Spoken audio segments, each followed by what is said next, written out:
This institution, this seminary, has had the task of developing leaders. And that's what I want to talk about today. I want to talk about the making of a leader. In the book of Genesis, the 39th chapter, and the 22nd verse, Genesis 39 and 22.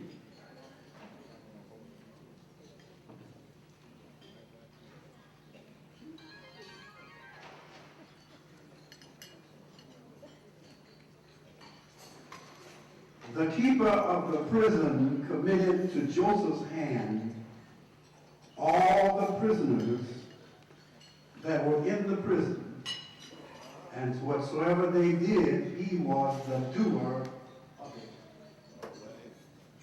Just want to lift up that scripture.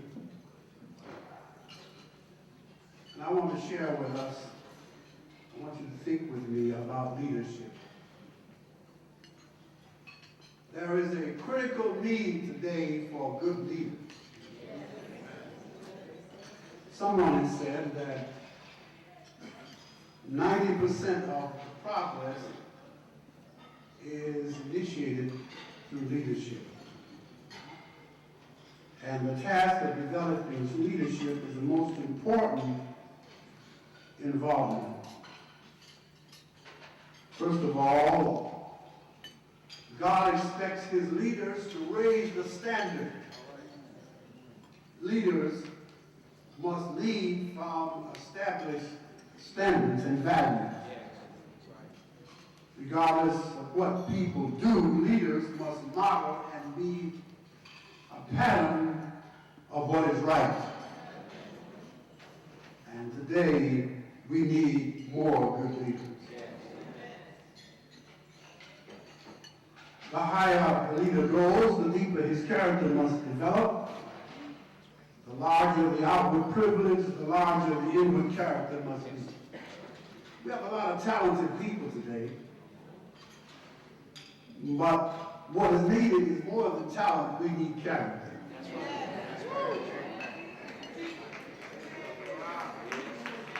I've never seen a time when we have so many gifted people with no integrity.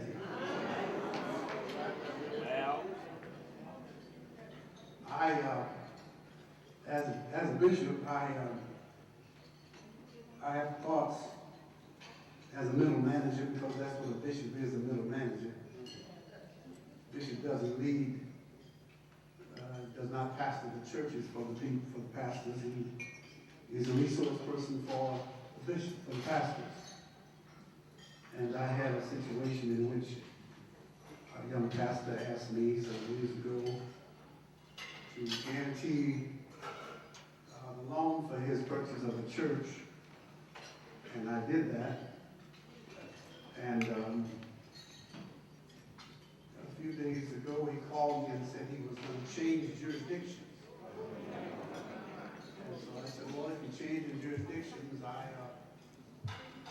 will just understand I can no longer be on your contract.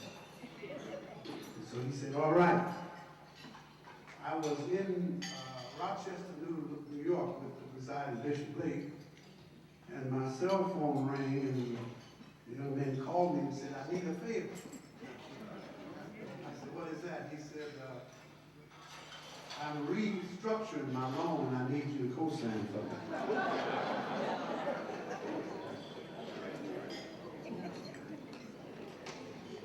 You call that integrity?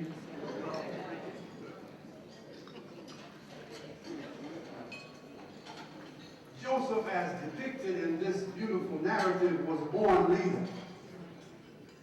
As with most leaders, Joseph's personal appearance, for one thing, prepossessed everyone around him in his favor. He was a goodly person and well favored. He had early learned also in the school of affliction, which only made his heart more tender and considerate of others. And there can be no doubt it was part of the discipline that he endured in achieving that greatness of character which made him one of the most memorable men in human history. We may not be tempted precisely as Joseph was, but no man passes through life without his terrible hours of testing and temptation. Joseph was a man of principle, conscientious, trustworthy, and in the long run, character counts for much. For moral goodness and moral beauty, those are the real realities. But Joseph's supreme qualification was that he had an inner life of simple faith that was in him, in addition, the unusual combination of the imaginative and the practical.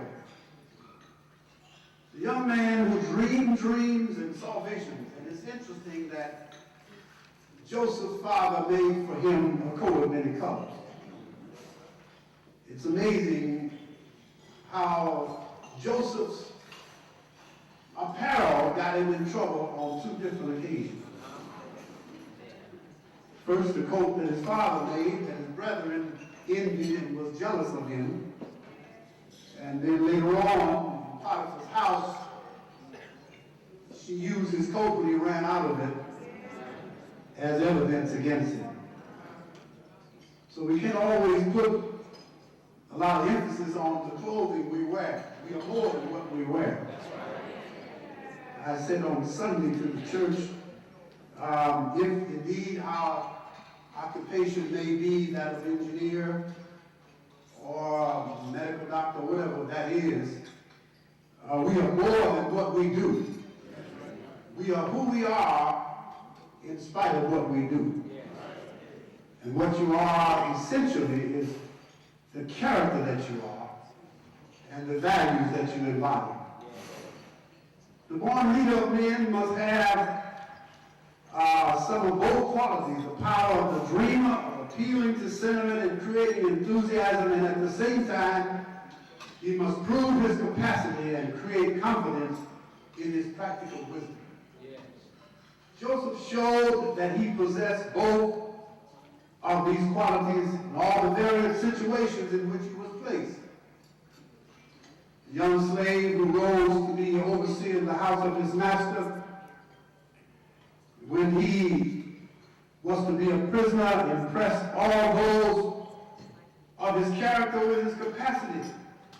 So the keeper of the prison trusted him. And all the inmates readily ascended to his personal superiority until he took his natural place as leader, so that whosoever and whatsoever the prisoners did, he became the doer, the facilitator, the motivator of what was done in the prison. Which says to us, it makes no difference what your circumstances are. It makes no difference what your environment is. You can rise above your environment. I said to a friend of mine some years ago, well, how are you doing? And he said to me, I'm doing pretty good under the circumstances. I said, what are you doing under that? Because if you're walking by faith, you don't live under the circumstances. The circumstances are under your feet. And that's what leaders have to know. And so Joseph was the inspiring, driving force, accomplishing more by his influence over others than was possible by any other individual efforts. It is the power to do this which constitutes leadership. No man can do a great work single-handedly. He must work with and through others. And one of the things that one must have as one develops leadership skills is people skills. Because if one assumes leadership and does not know how to connect with followers, then he's just somebody taking a long walk. One must have friends and comrades of some sort, or at least instruments, and the highest kind of leadership is that which makes all of his instruments into friends. And And things are to be used, not people. And too often, there are those who misunderstand and try to use people. People are not to be used.